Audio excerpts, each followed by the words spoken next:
Hello, and welcome to my channel. Thank you for joining in. Greetings from New York, greetings from the Big Apple, greetings from the capital of coronavirus in the United States, sadly. Today, I will share some of my thoughts about this current situation and the challenges that we are facing, or most of the cities, the big cities in the United States facing. Let's start from the beginning and talk about this virus, where it started and how things evolved into what we are having now between our hands. First, it started in China, in Wuhan. You probably knew that. And according to the Chinese government, it started in the fish market, or that was a cover-up story. It started in the fish market. Well, the reality is it started in the wet market, and wet market is where the exotic animals and wild animals get sold to be eaten, probably while they are still alive, and probably without cooking. And there are lots of videos on the internet. You can search that and see what is the difference between the fish market and the wet market. The wet market is where those animals are sold to be consumed. The other part, according to the Chinese authorities, later on, when that cover-up story didn't hold up, the very first patient, case 0 of coronavirus in Wuhan, got infected by this virus after having sex with bats. So I just don't want even to think about it. Did he have sex with bats first and then eat them? Well, it's just disgusting. Anyways, so that's how things started. And of course, this piece of information is on World News Daily website, and you just can Google it if you'd like to, or use whatever search engine that you are using and look it up. What we are having now between our hands, we are having a big challenge. And the big challenge is not only because people get infected and this virus is spreading so fast. It's about also the panicking, the economy that is suffering, and people are suffering because of this virus. It's kind of funny. That's the only thing that came from China and still working for all of that time. But anyways, so people are suffering, people are having bills to pay, people are having cars, rent, communication bills including internet and phone bills, cell phone bills, and people need to buy whatever they need to survive during this situation. That's what we are facing right now. And none of these are easier, especially in the big cities. New York City is one of the biggest cities.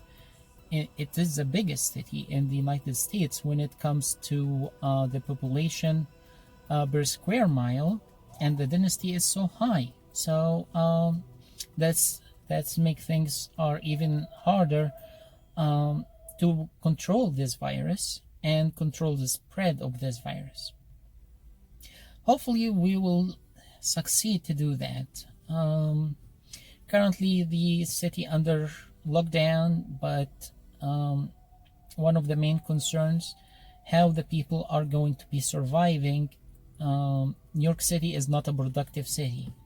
None of the big cities, including Los Angeles, including Chicago, all of the big city with high density of population per square mile are not productive cities. They are not. They are totally dependent, and they can cripple down, and it will turn very nasty if the supplies didn't come through. So that's something that we need to consider. Right now, people are not having enough resources to pay for rent, mortgage. If anyone is still paying their cars, and they are not financing through, for example, Ford and Hyundai. By the way, thanks Ford and Hyundai for that. Shout out for you guys, because you get the 6 months delay, and that's something that lots of other companies did not do. So that's something we are thankful that you did that. But other people that they are already financing their cars, for example, they are not financing those cars from Ford and Hyundai directly. So that's something that banks have to work with the people in order to solve this situation. When it comes to mortgage, it's still the same situation. When it comes to rent, none of the, as I know of, as of today, none of the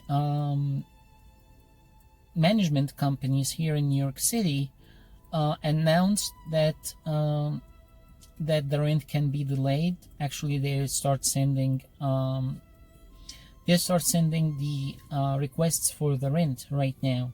So that's something the governor and the mayor of New York City must consider, and it just, you have to feel the people on this. If we are standing together, we can survive, but don't stress out the people, especially financially, while they cannot get their basic stuff. Right now, the city is depending on the state, and the state is not helping much. I know that the Army National Guard is deployed. I know the Army engineers are deployed to work on the situation, but these are not going to help in the economy or in the economic or financial situation in New York. So something to think about and something to consider. Governor Cuomo need to take a look at that.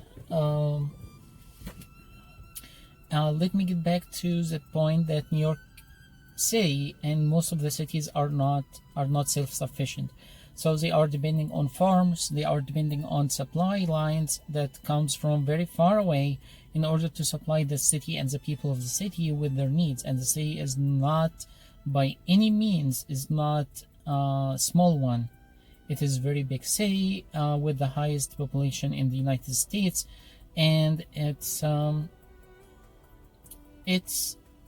variable. Let's put it like that. It's variable to lots of stuff. And if we are going to a scenario that the city is not having its own supply, I don't see anything except the martial law and the full deployment of the military and the National Guard in the city in order to keep it safe. And even with that, I don't think anything else will hold up in the city. So according to Survivor Guide,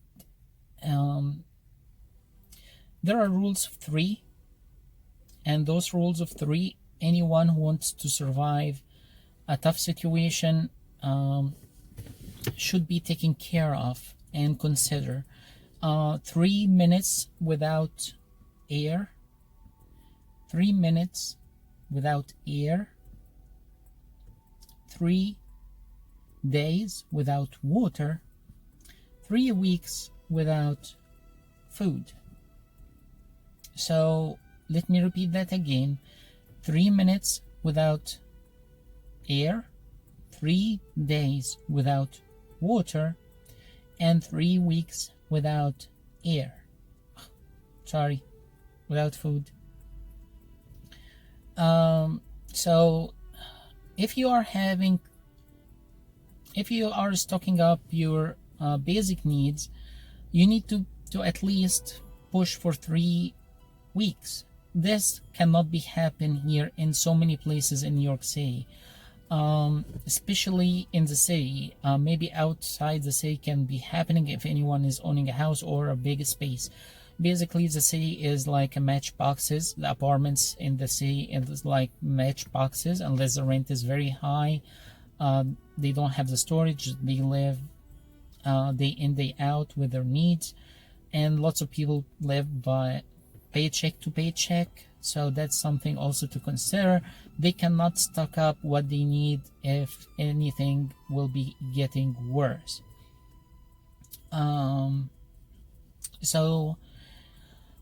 This is something that the governor has to take a look at, and the mayor, as I said, when it comes to supplies, when it comes to the aid for the people that live in New York City and New York State, also the aid for paying the rent and the bills, all of these need to be considered so you don't stress the people financially, and keep them focused on what they need to be focused on. I am informed, and I saw that by my own eyes, that lots of people are working still because they are needing the money and they cannot pay and get their needs. So that's something that we need to consider here. I know that the governor said all the non-essential jobs, but people will be like shifting careers right now, trying to make any type of money in order for them to survive. And I see that. And I see that with my own eyes. So please consider that. Please consider helping the people out, and don't stress them out with the financial burdens. As I said, it's 3 weeks without food, 3 days without water, 3 minutes without air. So that's also something to consider and to take care of when it comes to surviving plans, and how these plans are put in place to help the people, those who are not sick, but at some point they will find themselves forced to get out. And you don't want people of New York City or New York State leaving to any other state and infecting the other states, or being carriers for this virus because they cannot be self-sufficient here. People in New York City, they don't have the survival mentality. Almost none. They are all totally dependent, and these are the worst people when it comes to tough situations like that.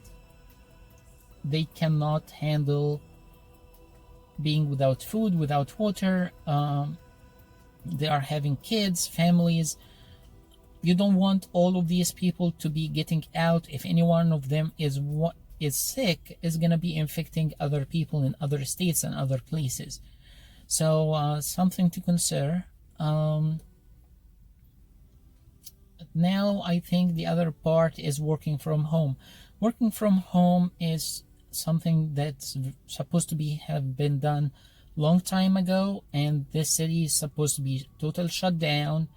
No one gets out, no one comes in from all the ports, all the airports, and all the borders from whatever side of this state.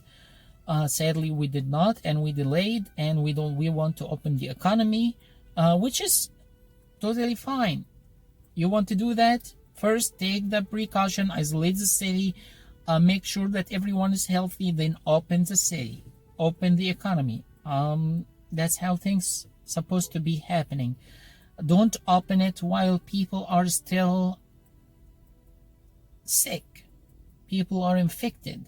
Some people don't show symptoms, and those are the worst because they are like walking bombs all over the place. Everything they touch, they think that they are healthy and everything, but they are not, and they are not getting any symptoms. They are not getting the high fever. They can breathe fine, no issues, and they are spreading the virus. So that's one of the things that we need to consider when we are looking at this situation right now. Lastly, be safe and healthy. Always use common sense with everything. Don't panic. Even if you are having less, have some faith. It might be blind, but it is what you have right now, that you can survive this. And stay healthy, safe, and always, as always, stay inside. Don't get outside. I don't want anyone to be outside playing basketball like what I saw in Brooklyn yesterday when I'm driving through. So again, be safe, be healthy, be positive, don't panic, and we will get through this. Hopefully the government, federal and state, will be taking a look at that, and the authority will be hearing my message. Thank you so much. This is Goddess Lula signing out.